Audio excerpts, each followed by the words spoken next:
Welcome to Lunch with Tech Leaders, where we have engaging conversations about software development and cloud engineering with industry leaders and subject matter experts. These episodes are created by the Great Lakes Tech Leaders, an online community of technology practitioners. Please come join the conversation by visiting gltl.rbn.ai. Again, that's gltl.rbn.ai. Now strap in, because we're deploying to production in 3, 2, 1. Hello, everybody, and welcome to the latest episode of Lunch with Tech Leaders. My name is Adam Oberhausen. I'm the Vice President of Customer Solutions. Ooh, new title. Ooh. And I'm with Right Brain Networks. I'm your host for today. Joining me today, as always, is data and software consultant Tom Kowalski. Hey, Tom. Howdy. Hello. And of course, last but not least, we got our main man, Joe Coleman here. What's up, Joe? Going on, guys? Just letting you know, as always, any listeners, you have any questions at all, something you want us to cover, throw it right there in the little chat, and I'll be sure to jump in, make sure we get it covered. So thank you so much for the intro, Adam. Sure. In this episode, we're going to discuss AI agents, in particular, a new open source project called AutoGPT. And with that, the conversation, I think, could lead into some other concepts related to AI, such as prompt engineering, chain of thought, and the LangChain framework, which I did a bit of research on, which I think is interesting and kind of ties into what AutoGPT is doing. So got a lot to cover today. So grab your lunch and buckle up. And now Tom introduces Lance. All right, I didn't know where you're going with that. But yeah, so on this topic, we brought back Lance, our resident AI in the field expert here. So yeah, glad to have you with us. Thank you. I'm actually not here. I'm an AI. You don't. Oh, and I knew it. Totally. A colleague of mine said there's a tool that, like an AI tool that actually does like podcasts. That's really interesting. It like does the audio and everything. Ray was telling me about that. So, anyways, yeah. Like just a tool to make your podcast better, or like just does a podcast on its own? Like a whole podcast. It's a whole podcast done by AI. And like create its personality and stuff like that. So that way that's really interesting to think about. Yeah, Ray, let us know in the chat how that works. I think he might be. Yeah, podcast.ai. It's just a totally AI generated podcast, and it's actually like really interesting, really good content. So yeah, I mean, we're gonna be out of a job here soon. This is actually our last episode. Ray's replacing us. Anyways, we're here to talk about AutoGPT AI agents. It was an open source application created by Torrin Bruce Richards, who is a game developer. I don't know much about him or what games he might have been involved in, but yeah, it kind of had this meteoric rise. I think in April it came out, and I mean, the way the headlines that you would see in the news articles, you would think this thing is like the greatest thing since sliced bread. Kind of announcing that the fall of human doing work was on its way out. But essentially, what the tool does, it uses the ChatGPT large language model, and it basically creates a loop where it creates what they call a recursive AI agent, capable of autonomously prompting itself to solve goals, to complete more complex tasks. So I think the concept is kind of the next evolution in just these large language models, trying to automate it and self-prompt. So I'll kind of leave it at that. Have you had a chance to play around with the tool, Lance, and kind of see what it's all about? Any thoughts on it? I have. It's pretty easy to set up. It's not too bad comparatively to some other Python projects that I've run into, but prompting it to do anything useful is the problem. It can just keep recursing, but what's it recursing on? What is it doing?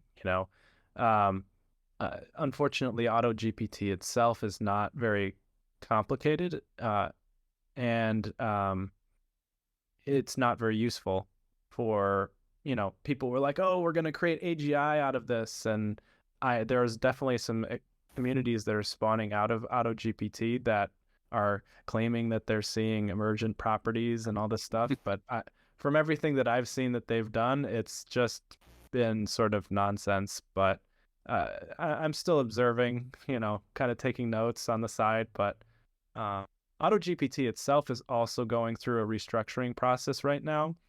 They kind of put a pause on general development and are doing this re-architecture because the original version, I'm pretty sure, was generated by OpenAI to begin with. And so I don't think that the guy is necessarily like a Python coder. And so sometimes when you develop projects from like that without planning, you end up getting something that's hard to extend. And I think that AutoGPT is in that situation right now and are trying to re-architect things to make it maybe a little bit more useful, since it now has over 100,000 stars on GitHub. So Yeah. it's got a lot of attention, but not a lot of bite, if that makes sense. Yeah. Have you had a chance to look at the tool, Tom? Or have you even heard of it before the podcast here? Yeah, I just did. I have heard of it before, and doing a little research on that note, there's different websites for it. So yeah, make sure you're looking at the right thing. Right, go to the GitHub page, start there. But yeah, on that note, right, I really don't understand. I didn't get to play around with it, but I really don't understand what it's, what's the capability, right? Like what are they trying to do, right? Why is it so hyped? I get, the autonomous and it feeds back, but what does that lead to, right? Like what? Yeah, I think maybe I could talk through my first experience with it and kind of like maybe that would help. So, right, like Lance said, it was pretty straightforward to set up. You basically run it in a Docker container on your local machine. There's actually if you don't even want to do that setup, you can actually just go to Agent GPT, search for Agent GPT, and that you can run it right in your web browser and kind of see how it operates. It was exciting the first time I got it to run. So, you get it running in this container, it prompts you, it says like, hey, what's my goal? You can put in anything in there, like, take over the world. I actually asked it to tell me the top 5 trending topics in DevOps over the last week, because I thought, just want to see what's trending and kind of, thinking about like what we could do for podcasts and trying to have an agent that could help us, do research for the podcast here. So I said, I gave it what I thought was a simple task. You can kind of give it, you give it a persona, kind of say what it does. You give it a goal, up to 5 goals, I think. And you can actually specify the budget, the amount of money you want to spend, with API calls, because it actually, you do need an API key with OpenAI to use it. It'll work with the free version, but I think the free version's limited to 3 API calls per minute or something. It basically crashes if you don't have an API key. So you kick it off, it starts running, and it's kind of exciting. It takes your goal and it tries to break down that goal into smaller subtasks. Right. So first it has to it says, well, I'm going to have to search the internet for what's trending. And so it, kind of starts to do that. And then it's like, well, I can't really read these articles, so I'm going to have to write some code so that I can scrape the articles that I'm finding on the web. So it'll actually start to write a little Python script to consume a URL and then take the content from the URL and then, feed that into ChatGPT to summarize what's in the article. So it was thrilling. I was like, oh my gosh, it's here. AGI is here. But then, like Lance touched on, it gets off track really quick, and it doesn't know how to call a goal complete. It just kind of keeps going and going, and it revisits the goal that you think it already accomplished. So long story short, I ended up like burning through $1 of API calls on ChatGPT 3.5 model, and I just let it run because you can have it run in two modes. It can run in continuous mode where it just kind of like it's off there doing its thing, or you can actually have it like stop and you know you can give it feedback on each iteration to kind of keep it more on track. So um, We're using yeah, 4 or 3.5. I don't have the 4 API key. So do you? Are you on the Yeah. list? Nice. Yeah. Yeah. So I try to do some other things with it. Create a simple website because what it's able to do, if you look through the code base and kind of see what it's doing, it can, I wrote it down here. It can analyze code, it can execute code, it can perform file operations, Git operations, Google search, image generation. So it sounds like it can do all these things, but it like Lance said, it just can't do them really well. So what I think we have here was like a really, really well timed tech demo that struck lightning at the right time, and the people who made this must have known how to market it the right way, and it just kind of just caused this wave of excitement. And now like I think they're like trying to re-architect this thing to try to fulfill its stated promise. Okay. But it's Yeah. definitely worth a look. It's Yeah. pretty cool. So it's really connecting, right? The ChatGPT making it connected to the internet, right, and your file system, right? Being able Yeah. to actually write the files versus you sitting there copy and pasting Yes.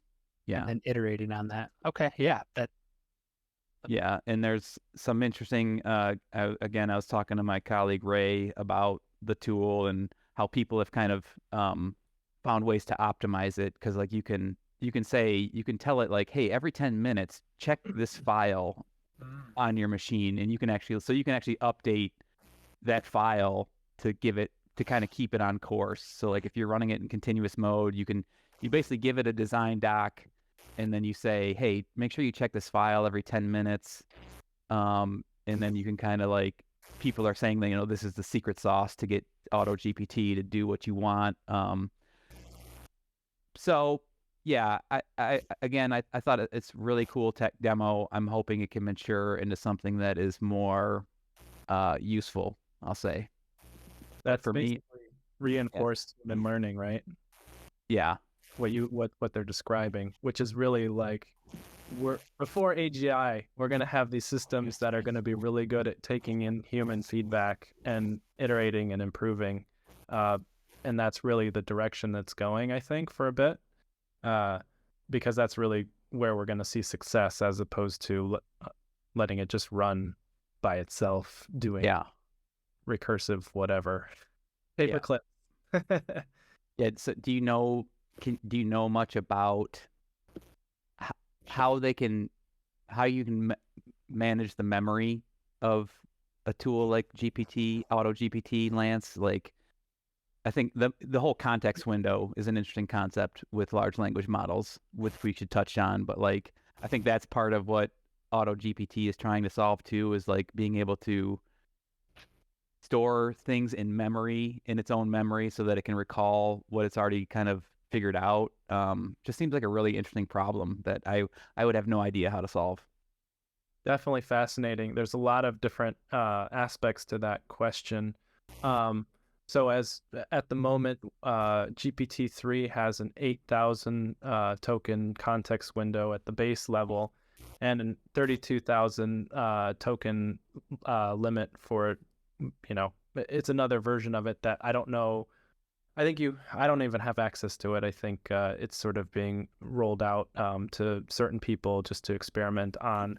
And then GPT 3.5 has a much smaller window. I believe it's 4K total. And that's including the input and the output. So we're really constrained by that quite a bit. So what's a token? Is a token a word in the conversation, or is it like is it three? Is like, what's a token in terms of this like, context window? It's funny, that question should be easy to answer.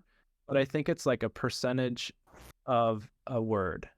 I think it's Yeah. like some it's like 0.75 of a word or something, or maybe one of a word, and it depends on the word, uh, how many letters it has in it and whatnot. But I think a token, and there might even be some. No, I don't know. Yeah, it's not an easy question to answer, but it's So close to a word.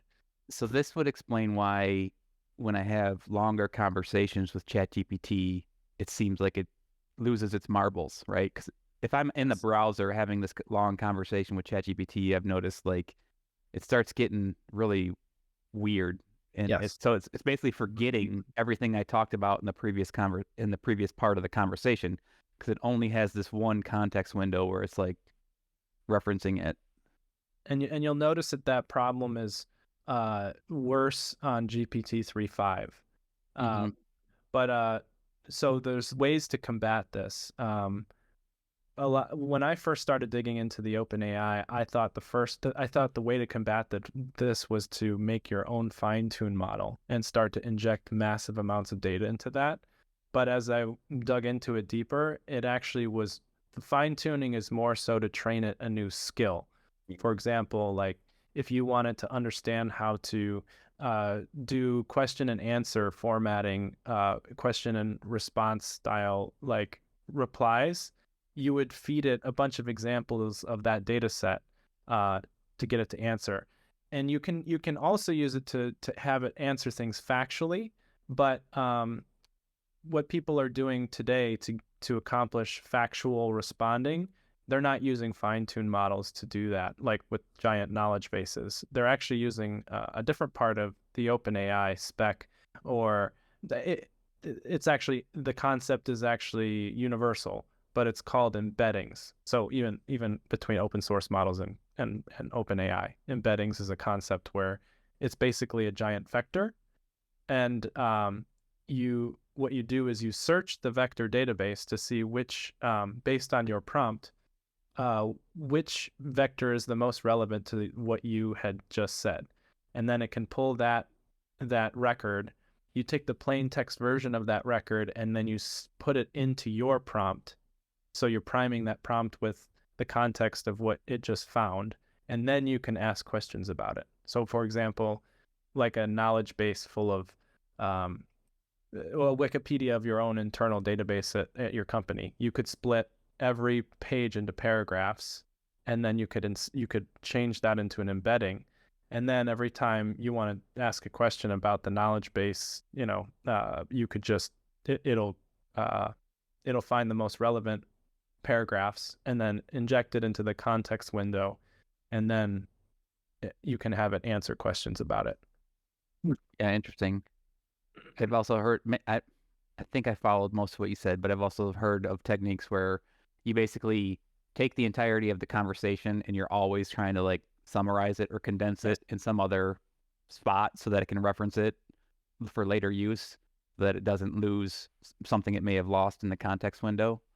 There's Uh, there's I forget what the actual I think there's a term for this strategy, but I do know that someone that I work with on something called the Gato framework created this thing called Remo framework, which is basically what you're saying, is that it takes previous conversations and it summarizes them, and it does it so that you can uh, pull in the most recent uh, context of the conversation. So it's actually a hierarchy of a tree of summaries, so that it can like summarize the last, let's say, week of activity, summarize the last month of activity. So you can reference like different, layers of context. hmm. Tom, you still there? Yeah, can you hear me? Yeah. Back. Checking. Yeah. Yeah, I did lose connection there. Okay, good to have you back. Thanks. Um, Good to be back. so I think kind of, we covered contextual window, which I think is an important concept to understand.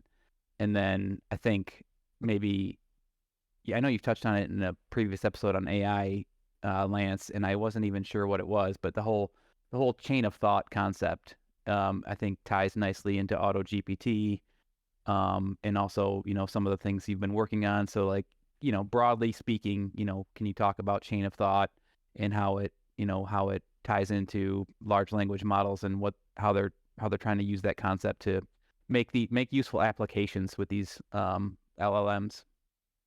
Yeah, I can certainly. I'm probably not going to give the textbook definition, but I want to go over the broader concept of prompting in general and prompt engineering.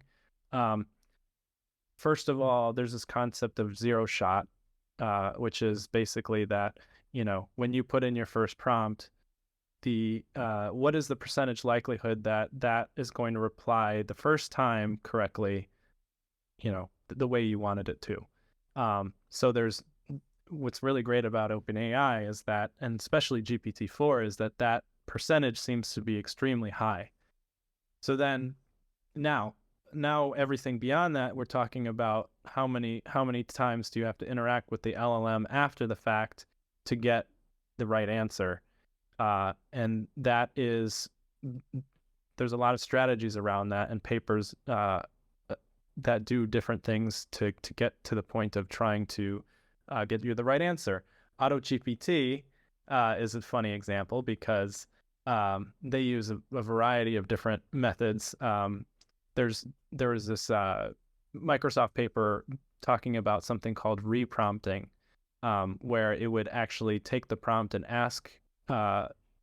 it would ask the AI, the LLM, to make another prompt based on that prompt to make it better.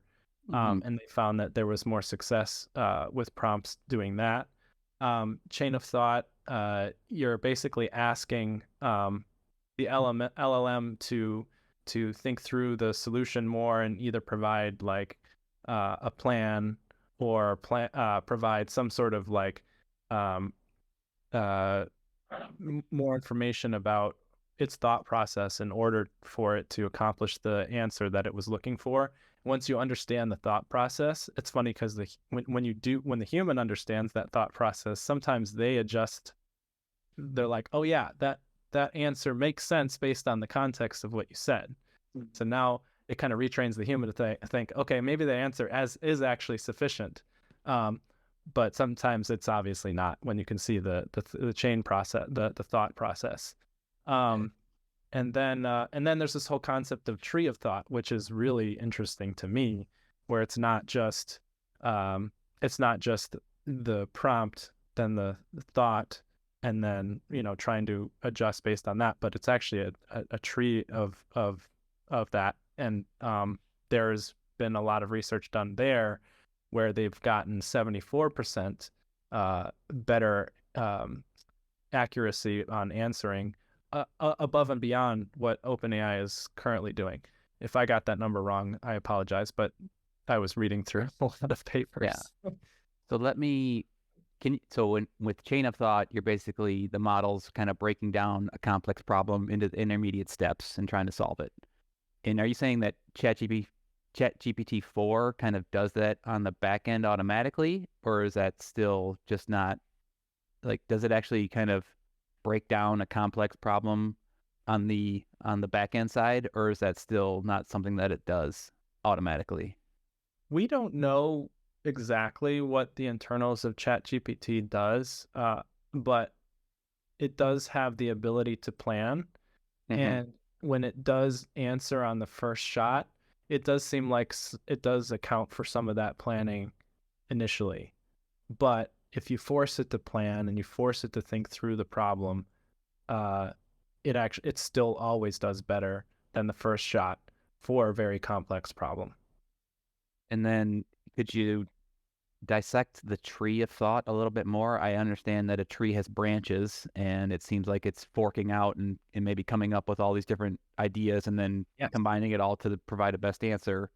But is there anyone actually doing that in the real world, or is there anything with the concept that I missed? Well, I'm messing with it quite a bit, but I don't. There's other people in my community that are messing with it quite a bit, and you described it very well. Except that sometimes instead of summarizing maybe the leaves, it will choose which leaf is the best depending on the situation.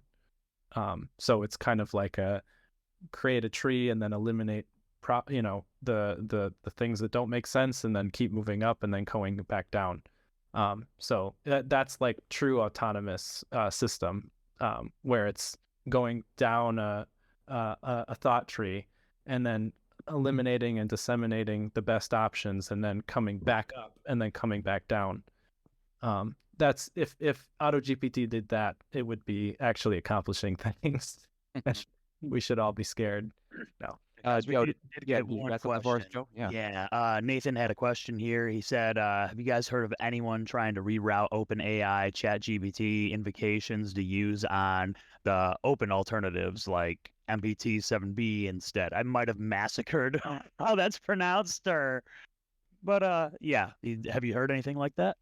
I have not, but Lance Well, is with me.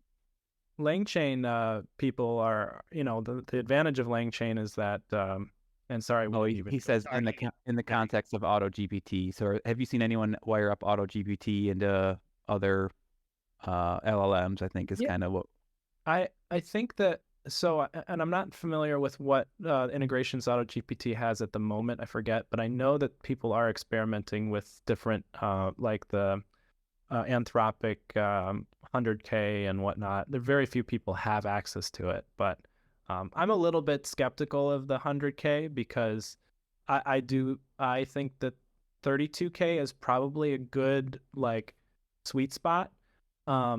If you're increasing the model, I think that the usefulness of the increased size window is more useful for the input rather than the output. Because output, you can just do what AutoGPT does and just like, okay, I ran out of context. Now I'm going to do it on the next file, and then I'm going to do it on the next file or the next chapter of a book. Or right. Whereas the input, the context is what matters. And so, yeah.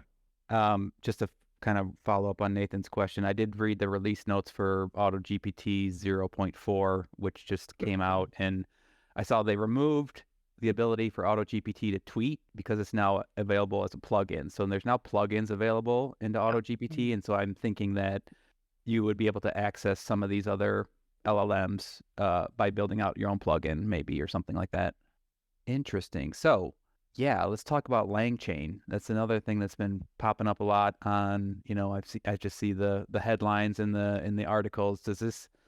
What do you know about LangChain, Lance, and have you had a chance to play around with it yet?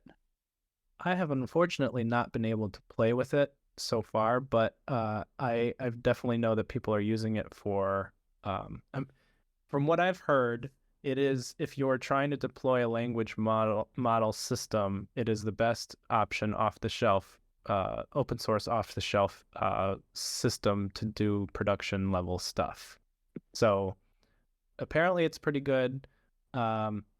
It stitches together a lot of all the pieces that you need together. That the problem is that these systems are slow, so you're going to have to, every time you chain something else next to it, especially with these people that I know of in these groups that are creating like cognitive architectures, for example. They're making giant cognitive architectures to try to create AGI, and their biggest problem is they're finding that latency is an issue, right? Because they're chaining these calls together, and each thing is its own little web service of like, okay, maybe this is your memory and this is your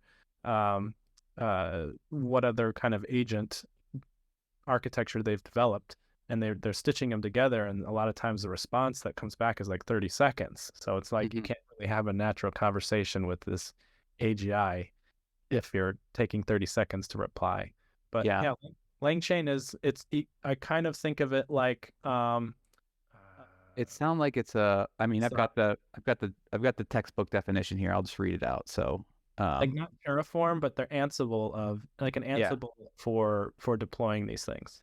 LangChain is an open source project created by Harrison Chase, which also offers a variety of functions like generic interface to different foundation models, managing prompts, an interface to long-term memory, external data, and other LLMs and agents. So it's kind of like it's just trying to tie all these things together. But you said even though it ties these things together, there's some technical challenges with latency and the amount of time it takes. But And Yeah, and if you're doing a production project, I would recommend that you just do it and bite the bullet and get your team to learn all the OpenAI stuff and just do it so that you're not creating unnecessary calls, as opposed to using LangChain. But So it's yeah, kind of like a framework for building like yes. an auto GPT. Yeah, there's actually some discussions on the AutoGPT Discord about, going with LangChain. Seems like they're having some heated debates about leveraging LangChain as part of the open source project for AutoGPT. I think that's interesting because I do think that could cut them. Like AutoGPT won't have necessarily a good baseline from which it's like. I think it needs to build its own thing, but I don't know. Yeah, anytime you marry a framework, it's for better or for worse. You're kind of locked, if you're locked into a framework and that framework might not be aligned with the goals of your project. So there's always that risk there. So Microsoft guidance is also another interesting thing. I don't know if they're considering using it, but you guys should look at it. It's pretty cool. I don't know how useful it is on GPT-4 necessarily, but it's an interesting concept. There's a lot of compression that's being. I almost think of it like as an ORM for LangChain models, where you can like stitch together a query and then it does some nice prompting for you in the back end. Concept's interesting. I don't know if guidance is the end implementation that we should be striving for, but well, we're getting close to time here. So does anyone else have any other questions or topics they want to got one. talk about before we wrap it up here? I did listen to a lot of that like congressional hearing that they had, and what we can do to prevent AI from taking over and everything. And one of the things that they all kind of like agreed on was not allowing this to be connected to its environment and putting regulations on that, and keeping it isolated. So what are your thoughts on that, right? Of not doing this LangChain and connecting it to everything, and keeping it isolated. Not possible. Yeah, I mean it's already being done, right? It's already connected to Google. It's already connected to Bing. There's plugins for both, and I mean OpenAI, and I mean Bing. Literally, these companies are trying to compete against Google. So how do you? And Google itself is trying to compete with itself. It's too late. I mean, cat's out of the bag on not connecting to the internet, and people need to think of AI as just like it is a learning mechanism, and you teach it things, and we're just gonna that's what we're gonna use it for. So we're feeding it Google. We're gonna be feeding it all kinds of visual stimulus and all kinds of. I mean, we've got. So feeding it is one thing. It's the output, right? Being able to connect to APIs that do things in the real world, such as turn on your, ovens and stuff and things like that. Drive your car around, That's easy to do too today. I mean, I could talk to an LLM right now, and I can say, I need to clean my dishes. What are the steps? And it'll lay out a plan. And then you can say for each of those steps, you can say, I have access to this robot that can move left, right. It can go. It has access to a dishwasher, etc. And then you can tell it like, so which command do I run now, given that the dishwasher is located here? You know what I mean? It would lay out a whole command structure to the robot. I could do that today. But, the only thing I'm missing is a robot. Yeah, I mean, well, if it, has access to the internet, making phone calls, right? Being able to do things like that, and then that recursion, I don't know. I think that's where you could have issues. I think right? They would kill the industry if they put that kind of limitation on it. Like they would basically kneecap the whole AI industry if they made it so it can't, communicate with external APIs. Like if it just becomes Google in a box, kind of an encyclopedia in a box. It's just a glorified Encyclopedia Britannica at that point. I mean, that's what you're saying. ChatGPT is right now, right? It's just glorified encyclopedia. Well, you can search through it right now. Yeah, the plugins now have the web search in it. They've got the beta for the Bing search with ChatGPT if you're doing the paid version, and they've got, what they have in the web UI right now can go out and search the web. Searching the web, right? Yeah, it's one thing, I guess, but yeah, But with the plugins, I mean, you can do the sky's the limit. Like you can create a plugin and have it do anything, have it integrate with any API. So. Yeah. I'd be strongly against it. Like, I don't know. Like, they're just people are connecting it to Zapier. I think we should regulate social media with kids before we worry about AI. I don't know if you saw my LinkedIn post on that one, but yeah, don't want to get into that. But it's interesting to see how it's all going to come down because AI, it impacts our entire civilization. So you get if our regulations aren't aligned with European Union or China, you're going to have, there's just going to be conflict and,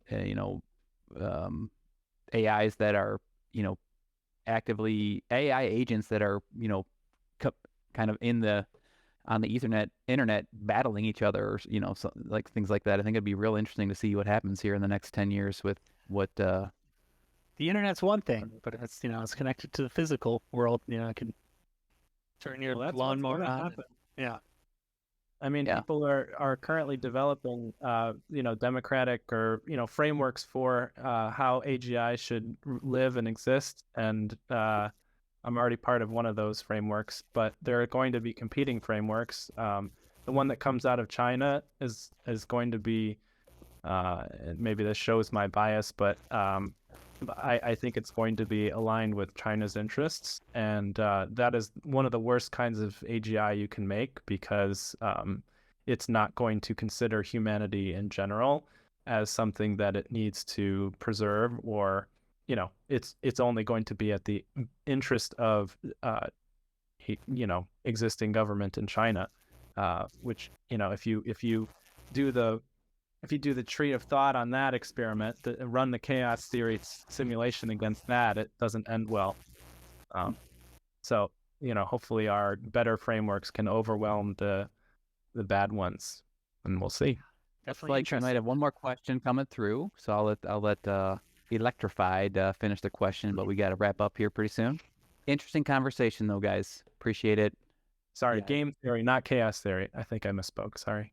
Yeah, it just makes me think of the the paperclip, right? I don't know what it's called, but asking the robot to build you the paper clips, and then when it runs out, it just whatever. You just tell the story better. Right? Destroys the world. Yeah, right. Make more paper clips.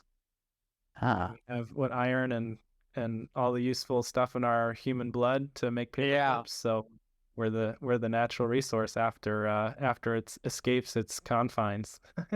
So, Joe, I think we got one more question, and we'll wrap it up here. You wanna shoot it out for us? Yeah, for someone with an EE background, who's looking to make transition into things more like this, what skills would you recommend targeting first to be competitive in the AI job market? Let me go first, if you don't mind, Lance.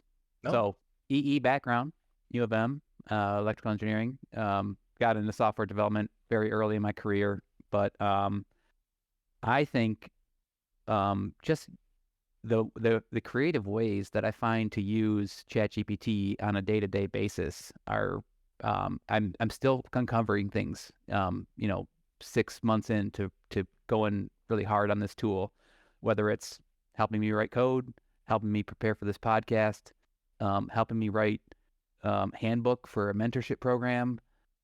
There's just really no limit of what preparing for calls with clients, preparing for technical scoping calls. So just using the tool to accelerate your work, I think, is like a great step. And yes, it can design circuits. Like you could give it. I think we should do a workshop where Lance shows how you can create a design document and feed it into the LLM, so that it can generate a project from start to finish. So I think there's like just start using the tool in your daily workflow to build that skill, and then I'll let Lance maybe touch on some of the more technical aspects if you want to truly get into AI field research development. Maybe he could give some pro tips there, Lance. It's a good question. I'll answer the short-term question, but obviously the long-term version of it is that, where this kind of work is going to be something that the AI can do more efficiently than we can. So if you're learning a soft skill, I mean, learning how to learn is going to be great. Although at some point they're going to be learning how to learn better than we can, and so I don't know what that inflection point is, and I don't know what to recommend for the next 10 years because it's going to be so variable. Maybe even being a plumber or whatever might actually be more advantageous because it'll take us longer to get robots out into the field helping with that kind of stuff. Who knows? But if you're looking to get into AI today, I wouldn't necessarily, I mean, you can go down the research route and go through school and whatnot, but things are going so fast right now that I would recommend, picking up a course and just, maybe if there was an AI tutor that could help you through, figuring out how to install TensorFlow or whatever it is, like that's fine. Although personally, I'm a programmer, so I was most interested in just interacting with OpenAI. If you just interact with the OpenAI API, you'll get much farther faster to understand what the current capability is with LLMs. And, you can then develop products on top of that today with that API and be completely fine. So I think that's a great entry point. Start with a simple application that uses the OpenAI API, and then all of a sudden you've got, a personal project on your resume that says I've developed applications that leverage AI. Right? I mean, you should start small.